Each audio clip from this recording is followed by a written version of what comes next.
बेशकीमती हजारों साल पुराना अंडा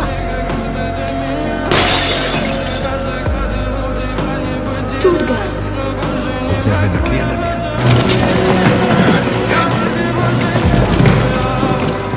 देखो बस मेरी बात सुनो, पता नहीं तुम्हें क्या लगता है, लेकिन तुम्हें जो भी लगता है वो मैंने नहीं किया है।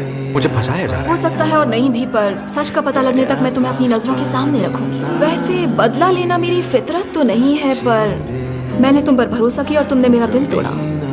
तुम्हें स्पेशल ट्रीटमेंट तो मिलना ही चाहिए। तुम्हें ऐसी जगह भेजूंगी जहाँ से तुम्हारा निकलना नामुमकिन है। तुम्हें अरेस्ट किया जाता है एजेंट हार्टली। दास, मुझे देखो, मेरी आंखों में देखो, मैंने कुछ नहीं किया। अब तुम पे भरोसा नहीं।